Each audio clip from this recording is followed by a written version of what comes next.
নিশ্চয়ই তোমরা সবাই খুব ভালো আছো। যে ঘরে গরম পড়েছে, তাপপ্রবাহ চলছে, তো সেক্ষেত্রে আমাদের গাছেদের কি ব্যবস্থা, আমরা যারা গাছ লাগাই তাদের জন্য একটা চিন্তার বিষয়। প্রতিদিন ভালোভাবে জল দেওয়া, গাছগুলোকে ভিজিয়ে দেওয়া, স্নান করানো, তাদেরকে বাঁচিয়ে রাখা একটা বড় সড়ো যুদ্ধের মধ্যে পরিণত হয়েছে।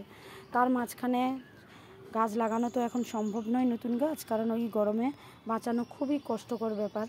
তো আজকে আমি অনেক দিন বাদে তোমাদের কাছে এলাম যে জিনিসটা শেয়ার করবো বলে, সেটা হচ্ছে এই গরমে সবচেয়ে ভালোভাবে তোমার বাগানকে আলোয় ফুটিয়ে রাখবে, সেটা হচ্ছে এই পর্তুলাকা। সো এই পর্তুলাকাগুলো দেখো আমার বাগানে আজকে দেখাবো কতগুলো পর্তুলাকা, কত রকমের কালারের তৈরি করেছি আমি। নিয়ে এসেছিলাম 10 টাকার চারা, সেখান থেকে কতগুলো বানিয়েছি আমি, কতগুলো টবে করে অল্প অল্প করে কেটে বর্ষাকালে বানিয়েছি। তোমরাও চাইলে করতে পারো। এদের তেমন কোনো পরিচর্যার দরকার পড়ে না। এদেরকে সামান্য একটু জল দিচ্ছি আর মাঝে মাঝে একটু সবজি খোসা জল। তার মাঝখানে যদি পারো যে পেঁয়াজের যে খোসা আমরা রান্নাঘরে ছাড়াই, সেগুলোকে যদি একটুক্ষণ ভিজিয়ে রেখে সেই জলটাও যদি দেওয়া যায়, তাহলে এদের জন্য ভীষণ ভীষণ ভালোভাবে এরা সেই জলটা নিয়ে ভীষণ ভালোভাবে ফুটিয়ে তোমার বাগানকে আলো করে রাখবে। এই যে দেখো, সকাল থেকে রোদ নেই, কিন্তু আমার বাগান ফুলে ভরে গেছে। তো আরও দেখাচ্ছি, আরও কতগুলো কালার আছে আমার। আর এই পর্তুলাকাগুলো কখনো মরে না। তুমি শীতকালের দিকে একটু ঝিমিয়ে থাকে, কিন্তু তারপরে আবার সুন্দর করে সারা বছর অল্প অল্প করে ফুল দিয়েই যায়।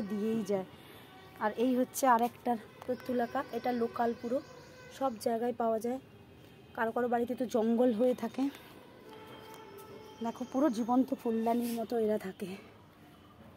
এরা থাকলে আর বাগানে তোমার কারুর কোনো কিছু না, প্রজাপতির অভাব হবে না, মৌমাছির অভাব হবে, কারুর অভাব হবে না।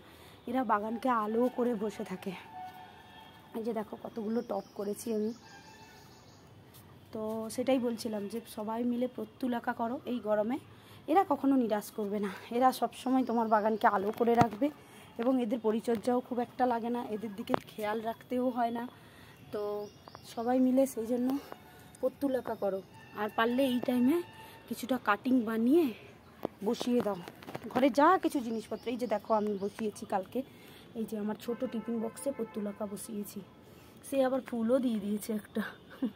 তো সেটাই বলছি, তো তোমাদেরকে আজকে আমি শেয়ার করলাম আমার বাগানের ফুলের বাহার পর্তুলাকার। তোমরাই বলো, কমেন্ট বক্সে সবাই জানাও তো কতগুলো কালার আমি দেখালাম। আচ্ছা, ভালো লাগলে শেয়ার করে দিও আমার চ্যানেলটাকে, আর সাবস্ক্রাইব করে নিও। আজকের জন্য এখানেই টাটা, ভালো থেকো, খুব